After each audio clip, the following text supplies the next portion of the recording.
gente, tudo bem? Bem-vindos a mais um vídeo do canal Amarelo Neon. E eu tô muito feliz de estar fazendo esse vídeo pra vocês, porque essa é a estreia de um quadro novo por aqui. Sim, Brasil, vocês me pediram e eu finalmente atendi um quadro específico só para professores ou para quem se interessa por esse assunto do professorado.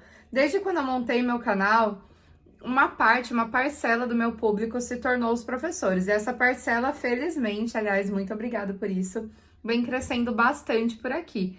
Então, eu resolvi ter um quadro mensal dedicado a assuntos de professorado. Polêmicas, histórias, tutoriais, enfim, tudo que der, tudo que for possível, tudo que eu souber falar sobre esse nosso universo pedagógico.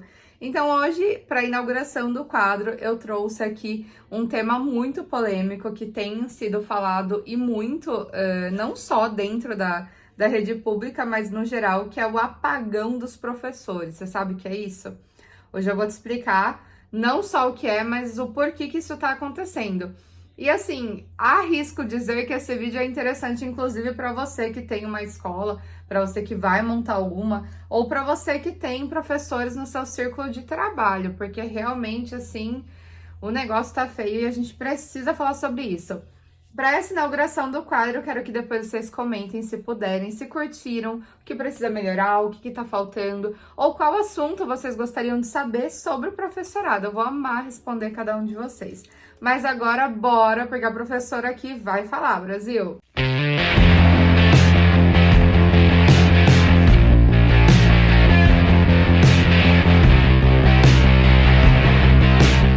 Para a gente poder falar sobre o porquê que o apagão está acontecendo, primeiro a gente precisa entender o que é esse apagão de professores.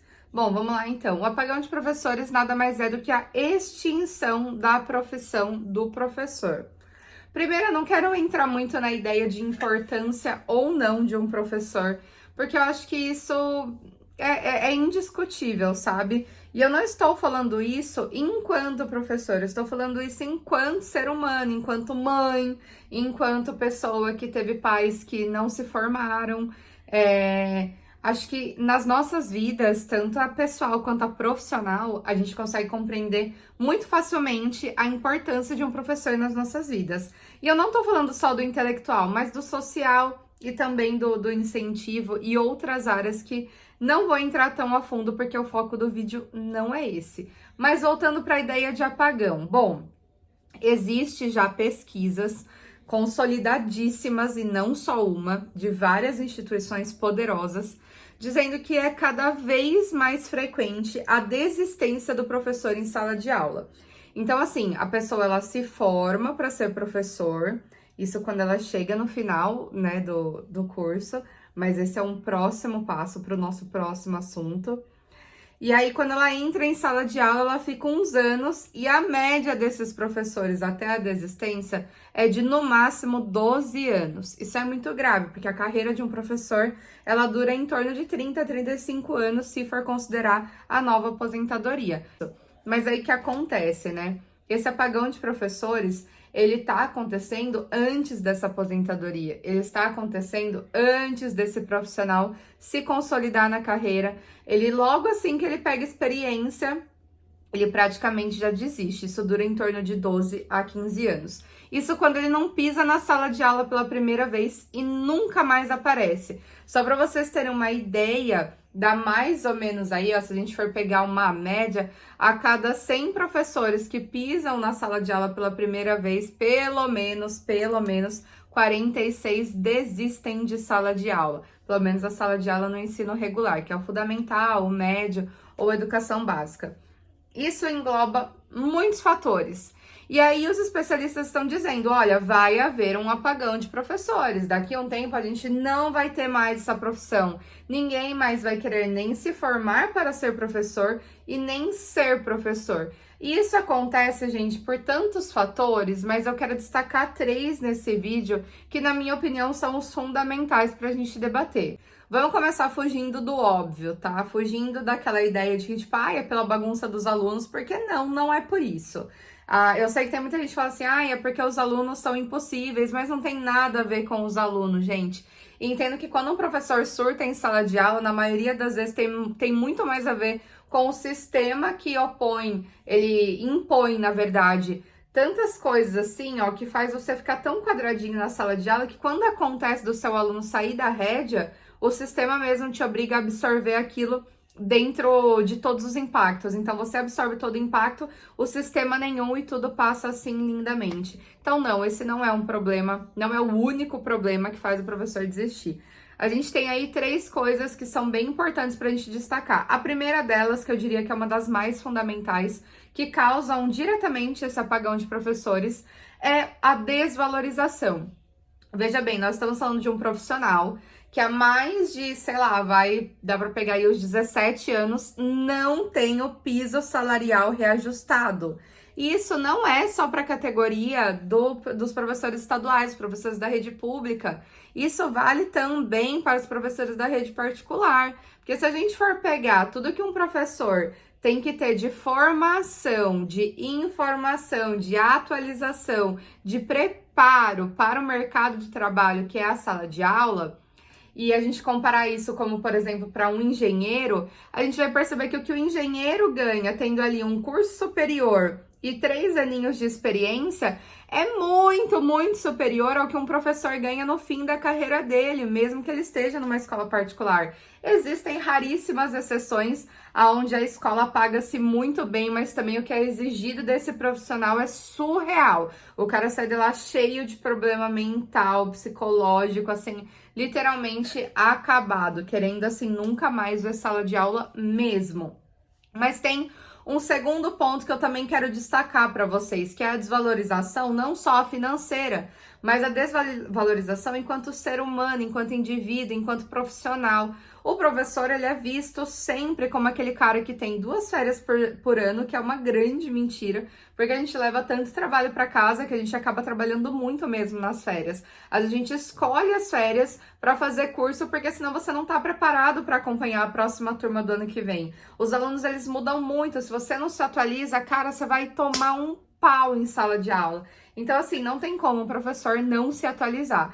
As férias, né, independente de você estar na particular ou na pública, elas existem não para o nosso descanso, mas para o descanso dos alunos. O trabalho do professor, ele é considerado um trabalho de limite. O que é isso?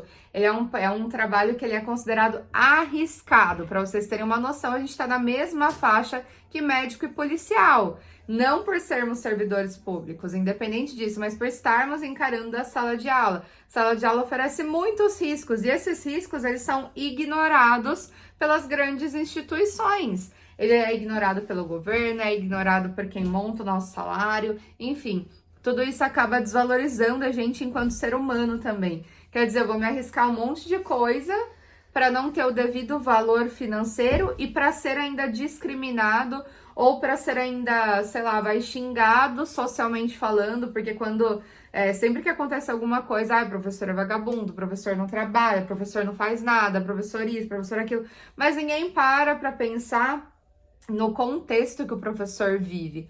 E isso é um assunto importante para a sociedade, que a sociedade deveria sim levar em conta. Afinal, todos nós viemos de um professor, todos nós, sem exceção, todo mundo tem um professor que fez a diferença na vida. E eu não tô assim tentando vender meu peixe, sabe? Eu tô só falando uma verdade para vocês, que eu tenho certeza que você que tá aí me vendo também teve um professor importante, também teve um professor ruim, mas também teve um professor importante. Assim como em todas as outras profissões existem profissionais ruins, existem em todas as profissões, mas existem mais bons do que os ruins. Só para vocês terem uma noção no quesito de formação.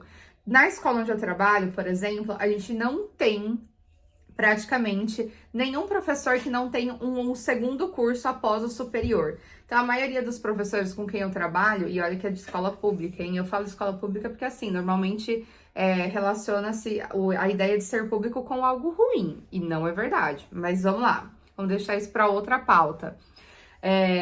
Lá onde eu trabalho, pelo menos, vamos dizer assim, 80% dos professores, eles têm pelo menos pós-graduação. Alguns com mestrado e temos também com doutorado. Então, assim, olha só o nível dessas pessoas. Será que um cara com doutorado em engenharia, ele ganharia o que um professor ganha tendo doutorado também? Fica aí a reflexão. Esse era o segundo ponto que eu queria falar para vocês.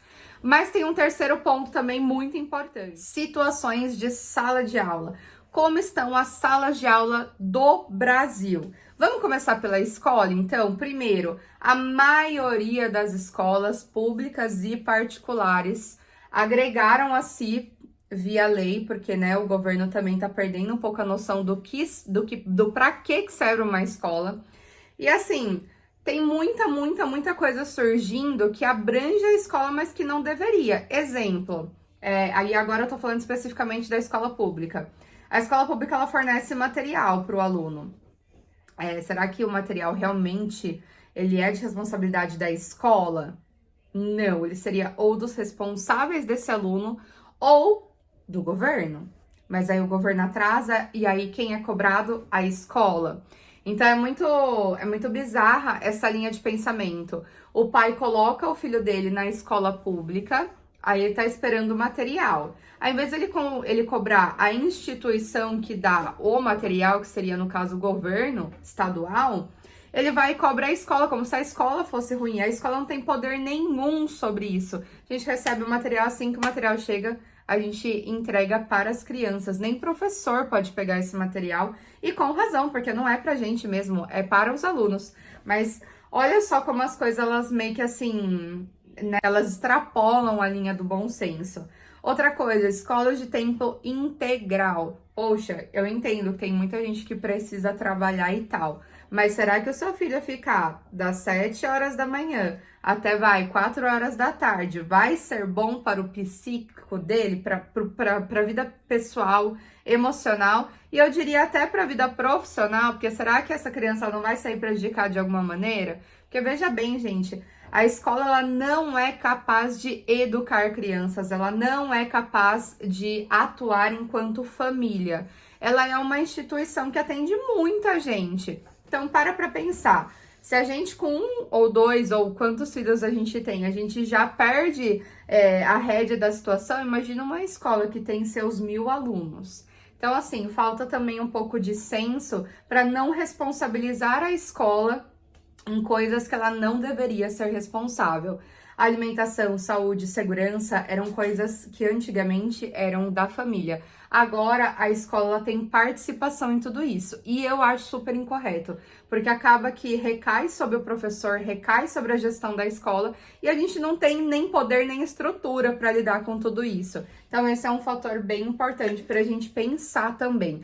As salas de aulas estão extremamente lotadas. Eu trabalho numa escola que, por sinal, é de lata. Ela tem o revestimento literalmente de lata. Era para ser uma escola teste, não era para ficar erguida, mas permaneceu assim porque nenhum governo foi lá e construiu uma nova. Então, quando isso aconteceu, né, quando a escola permaneceu de lata, acabou que teve público, e aí quando construiu uma nova escola no novo bairro, o público que estava na escola de lata acabou que dobrou o tamanho, então teve que ter as duas escolas do mesmo jeito. Não houve uma atualização.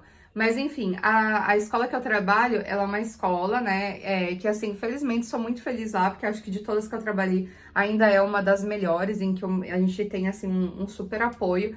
Mas as escolas, no geral, elas estão assim como a minha, lotadas. Sala de aula com 30, 35 alunos, 40, né, eu já peguei lista de chamada que vai até os 50. Então, assim, será que um profissional, um professor, ele dá conta de 50 pessoas? Não dá.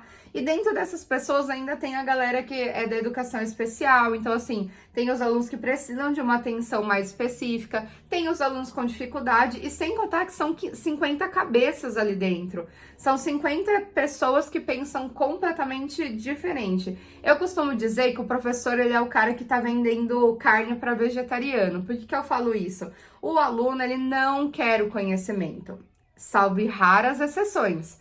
Mas 90% de uma sala, ele só quer estar ali para fazer o básico e olhe lá.